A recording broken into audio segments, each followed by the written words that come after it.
बुद्धिजीवी लोग, सामाजिक कार्यकर्ता, अलग अलग आसपास के कई जिलों से आए हुए आप सभी सम्मानित लोगों का इस कार्यक्रम, इस किताब के लिए ये जो प्रेम है, इसका शुक्रिया तो अदा नहीं किया जा सकता, एक औपचारिकता ही बस निभा रहा हूं। सम्मानित मंच और इस मंच पर जो लोग बैठे हुए हैं, चाहे वो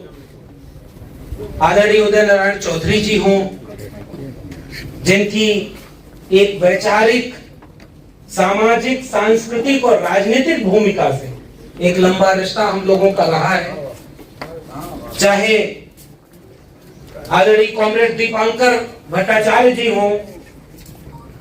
जिनके एक लंबे अनुभव का, संघर्षों का, विचार का हमारा एक साथ है, जनाब आलोक मेहता जी रहे हों, जो अकादमिक परिसरों से निकलते हुए उन संघर्षों को आज भी जारी रखे हुए हैं, जनाब अली अनवर अंसारी साहब हैं, जिनसे पहली मुलाकात तब हुई थी जब वो राज्यसभा के सांसद थे, लेकिन आज भी वो रिश्ता इसलिए कायम है क्योंकि उससे पहले वो हमारे लिए एक लेखक हैं, चिंतक हैं, विचारक हैं, और उस नाते आज इस मंच पर आप सभी लोग हैं, मेरे लिए ये बहुत फख्र की बात है। रिंकू जी हैं, सामाजिक न्याय आंदोलन से जुड़े हुए हैं, लंबा संघर्ष का अनुभव है। आदरणीय उषा जी हैं, साहित्यकार हैं, लेखिका हैं, हमारे मित्र और बिहार में अध्यापक professor, assistant professor Dinesh Pal ji, आप सबका एक औपचारिक स्वागत करता हूं और शुक्रिया अदा करता हूं कि इस किताब के कार्यक्रम में आप सब शिरकत किए। तो बहुत ज्यादा वक्त न लगा करके, क्योंकि मैंने पहले ही कहा कि आज का दिन मेरे लिए इतना ही बहुत है कि पटना में इस सभागार में भी बहुत सारे लोग ऐसे हैं कि अगर आप मुझसे मेरे दिल की बात कहेंगे तो मैं चाहूंगा कि उनमें से बहुत सारे लोग मंच पर होते और हम उन्हें भी सुनते। बहुत सारे मित्र, सम्मानित लोग बैठे हुए हैं, मगर चूंकि इसकी एक सीमा है, मेरा एक ही सपना इस किताब के लिखने का था और मुझे कतई ये अंदाजा नहीं था कि इस किताब को लोग इतना प्रेम करेंगे, इतना पसंद करेंगे। मेरे प्रकाशक अलिन माहेश्वरी जी हैं, लोगों ने छापने की भी हिम्मत नहीं की जो हमने लिखा था। मैं उनका हर बार शुक्रिया करता हूं कि मैंने अगर सच और हक की बात लिखने का जोखिम उठाया तो अनबाउंड प्रकाशन ने उसे जमाने से रूबरू कराने का जोखिम उठाया, और इसके लिए मैं उनका बहुत शुक्रिया अदा करता हूं। किताब एक डायरी, साहित्य का विद्यार्थी होने के नाते लिखना एक शौक बेशक रहा, लेकिन ये किताब डायरी की शक्ल में आई, जो शौक नहीं है, शायद एक मजबूरी। पहले सोचा था कि कभी जिंदगी में आगे चलकर अपनी पूरी आत्मकथा लिखेंगे अगर लिखने लायक हुए तो। मुझे पता नहीं था कि वर्तमान मौजूदा निजाम, उनके चाहने वाले लोग विश्वविद्यालयों पर कलम और किताब पर इतना पहरा लगा देंगे कि उसके बाद ये किताब लिखना एक मजबूरी बन जाएगा। मेरी किताब में क्या है वो आप पढ़ करके समझेंगे। मैंने केवल एक जोखिम उठाया है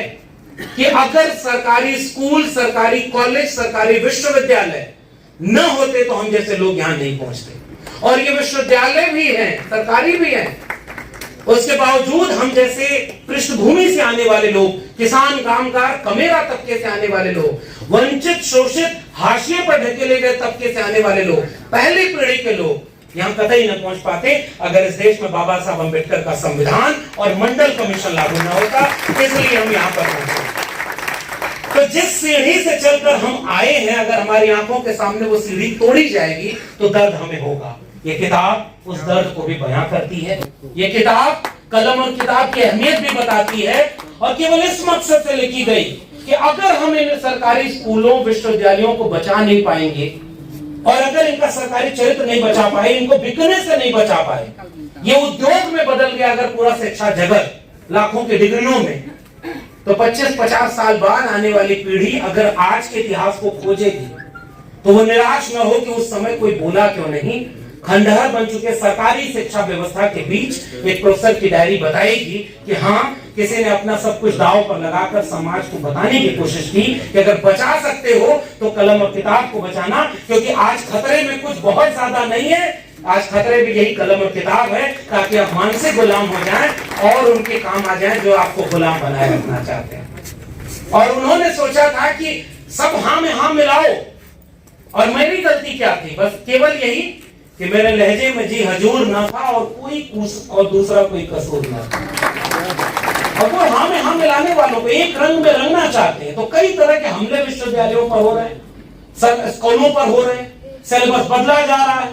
जिनकी डिग्रियां संदिग्ध हैं वो लोग चाहते हैं कि अब आप केवल डिग्री लें, शिक्षा न लें, दुकान बन जाएगी विश्वविद्यालय, स्कूल, कॉलेज। ये किताब उसकी चिंता करती है